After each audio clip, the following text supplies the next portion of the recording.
दोस्तों नमस्कार। मैं संदीप स्वागत करता हूं आप सभी का अपने यूट्यूब चैनल पे। मैं ठीक हूं, उम्मीद करता हूं आप सभी भी ठीक होंगे। दोस्तों, वृद्धा आश्रम शब्द हम सभी ने सुने होंगे। ये शब्द अपने आप में ही एक दर्द बयां करता है। ये शब्द हमारे नए पीढ़ी को शर्म से झुकने पे मजबूर करता है। ये शब्द बताता है कि हम इंसान तो हैं, लेकिन हमारे अंदर वो इंसानियत नहीं रही। दोस्तों, हमारे सामने दो शख्स हैं।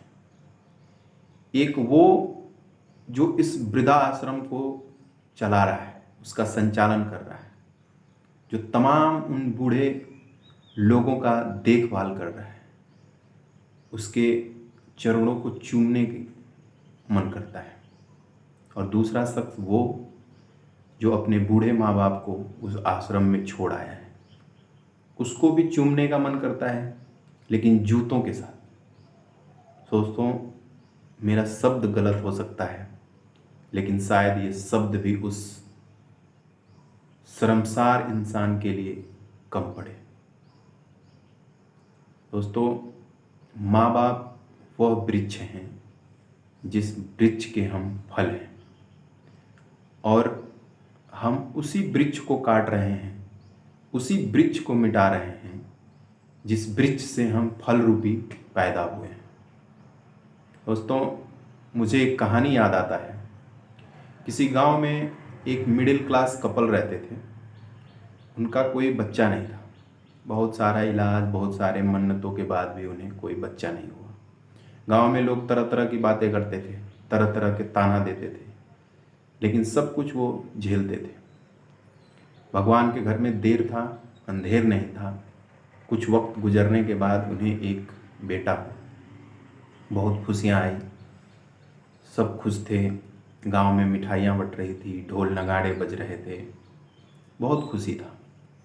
धीरे धीरे लड़का बड़ा हुआ, स्कूल जाने लायक हुआ। दोनों लोग मेहनत मजदूरी करके उसे स्कूल में दाखिला दिला दिया। लड़का होनहार था, पढ़ने में ठीक था।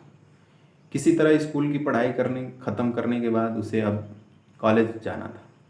कॉलेज जाने के लिए घर में बचे थोड़े पैसे, कुछ जेवर, कुछ खेत बेचकर वो माँ बाप उसे कॉलेज में दाखिला दिलाए। उसे अलग तो नहीं करना चाहते थे, लेकिन उसके भविष्य के लिए वो उस दर्द को भी सहन कर गए।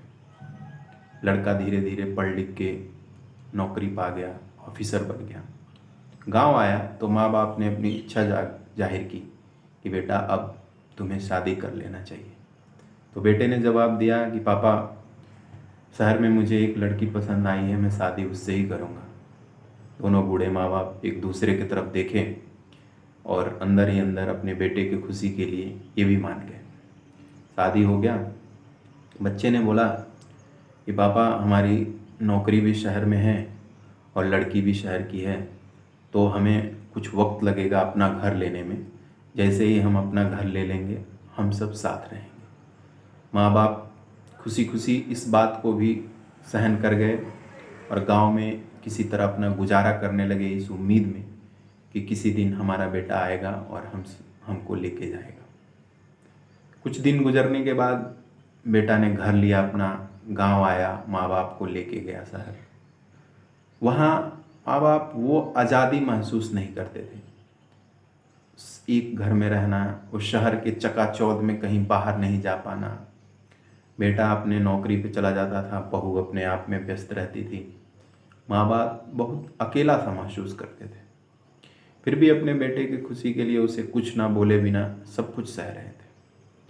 बेटा कभी कभी बाहर अपने वाइफ के साथ घूमने निकल जाता था, ये बोल के कि पापा हम बाहर जा रहे हैं, माँ हम बाहर जा रहे हैं, आप लोग खाना खा लेना, हमें लेट हो जाएगा। वो बूढ़ी माँ किसी तरह हाथ कांपते हुए उसका खाना बनाती थी और दोनों बूढ़े दंपति खाना खा के सो जाते थे। बेटा लेट आता था, उससे माँ बाप ने खाना खाया, पानी पिया, इस बात की कोई चिंता नहीं थी।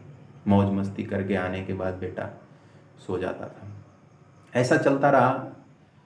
बेटे को अब वो बोझ लगने लगे। उसे ऐसा लगता था कि माँ बाप के होने की वजह से मैं आज़ादी से घूम नहीं पा सकता, मैं कहीं घूमने निकल नहीं सकता, मैं देर रात तक रुक नहीं सकता। तो एक दिन उसने अपने बाप से कहा कि पापा, आप लोग वैसे भी यहाँ पड़े ही रहते हैं घर में, तो हमने आप लोगों के लिए एक वृद्धाश्रम देखा है जहाँ खाने पीने की अच्छी व्यवस्था है और आप लोग वहाँ सेफ रहेंगे, खुश रहेंगे, और हम भी समय मिलेगा तो कभी मिलने आ जाया करेंगे।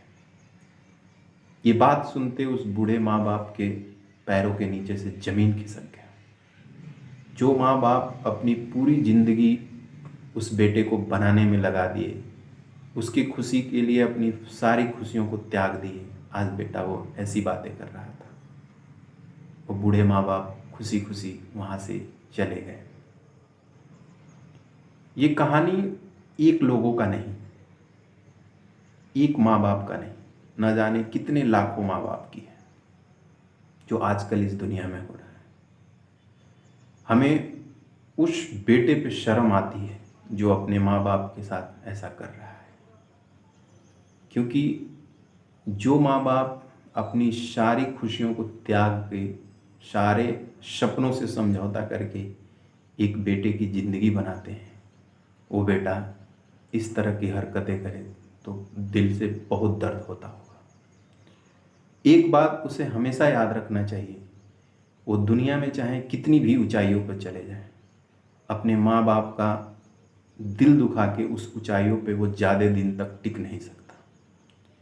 वो दुनिया का कोई भी काम कर ले, उस काम में उसे खुशी नहीं मिल सकता, वो कभी ज़िंदगी में खुश नहीं रह सकता। और जो काम वो अपने माँ बाप के साथ किया उससे भी बुरा होगा उसके साथ।